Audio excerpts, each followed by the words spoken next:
Episode 1 ఒక తంత్రికుడిత ప్రయాణం. ఎమ్మ వాసిన ప్రపంచం ముండ్లగాలన్ని తంత్రికులతో భరించిబద్ది. తంత్రికులు శక్తివంతులు, మంత్రాలతో నిండినవారు. తమ వారసత్వాన్ని గర్వంగా భావించారు. కాని ఎమ్మ భిన్నమైనది. ఆమె తల్లి ఒక తంత్రిక, తండ్రి ఒక మానవుడు. ఆమె చిన్నతనంలోనే ఆమె తల్లిదండ్రులు అనూహ్యంగా కనుమరుగయ్యారు. అప్పుడు ఆమె తాతమ్మకి సంరక్షణలో ఉందలి. ఆమెకు ఇతర తంత్రికులలాగా శక్తులు లేవు, మంత్రాలు లేవు, తనదిగా ఏమీ లేదని భావించింది. ఆమె మంచి మనస్కురాలు, కాని చుట్టూ ఉన్న తంత్రికులు ఆమెను పరాయిగా చూసేవారు. ఒకరోజు ఆమె తాతమ్మ ఒక ప్రాచీన పూజలో నిమగ్నమై ఉండగా ఎమ్మ అమాయకంగా ఆమెను ఆలింగనం చేసింది. ఆమె తాతమ్మ కోపంగా, "నువ్వు మనలాగే కాదు, నీకు ఇక్కడ స్థానం లేదు" అని తిడుతూ తన మంత్రశక్తితో మరొక విశ్వానికి ద్వారం తెరిచింది. ఆమెను ఆ ద్వారం గుండా బలవంతంగా పంపించింది. ఎమ్మ ఒక కొత్త ప్రపంచంలోకి వచ్చి పడింది. అది ప్రకృతితో నిండిన, మానవులతో కూడిన విశ్వం. అజ్ఞాతమైన అందమైన ఈ ప్రపంచాన్ని ఆమె గమనించింది. ఆశ్చర్యకరంగా ఈ ప్రపంచం ఆమెకు ముందెప్పుడూ లేకుండా కొత్త శక్తులను అందించింది. అవి ఎలా వచ్చాయో ఆమెకు అర్థం కాలేదు. అతి కొద్ది సమయం గడవకముందే ఎమ్మ తాను లాంటి వేరొక అమ్మాయిని చూసి ఆశ్చర్యపోయింది. ఆమె పేరు స్కార్లెట్. 2 జన్మలలాగా కనిపించిన ఈ అమ్మాయిని ఎమ్మ గమనించింది. ఆమెను ఇంటి వరకు వెంబడించింది.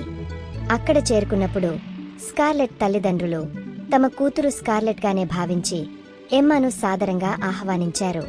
తనను స్కార్లెట్గా పొరపాటు పడినప్పుడు స్కార్లెట్ ఇంటికి తిరిగి వచ్చింది.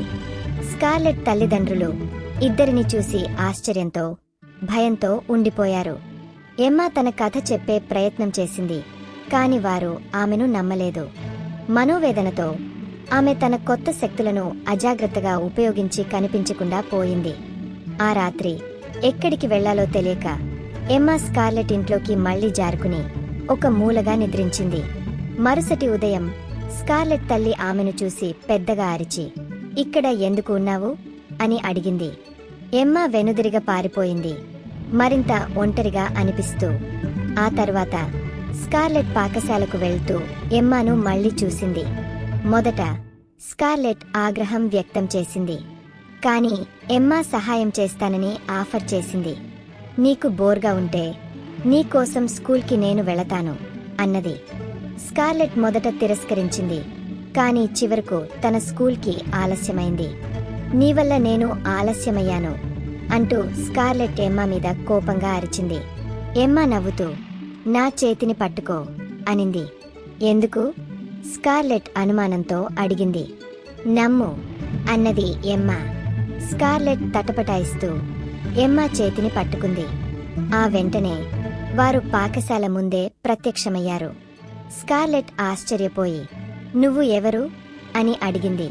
ఎమ్మ నవ్వుతూ, "మళ్ళీ కలుద్దాం" అని చెప్పి వెళ్ళిపోయింది. స్కూల్లో స్కార్లెట్ స్నేహితులు జోయి, జూన్, హార్డ్లీ ఆమెను ఆశ్చర్యంగా చూశారు. జోయి ఒక తెలివైన మరియు ధనిక వాడిగా ఆలోచనలో పడ్డాడు.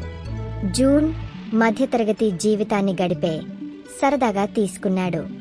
హార్డ్లీ శక్తివంతుడు కాని చాలా తెలివి తక్కువ. "నీకు ఇంతకుముందు స్కూల్కి ఆలస్యమవుతుంటే ఈ రోజు ఎలా వచ్చింది?" అని సరదాగా ప్రశ్నించాడు. ఆ సాయంత్రం స్కార్లెట్ ఎమ్మను తిరిగి కలిసింది. "నువ్వు చెప్పింది నిజమేనా?" స్కార్లెట్ అడిగింది. "అవును" అన్నది ఎమ్మ. "నేను తంత్రికిని. నేను నా ప్రపంచానికి చెందినది కాదు. నాకు ఇక్కడ నువ్వు తప్ప ఇంకెవరూ తెలియరు. ఇక్కడ ఉండాలనుకుంటున్నాను." స్కార్లెట్ కొంచెం ఆలోచించి చివరకు అంగీకరించింది.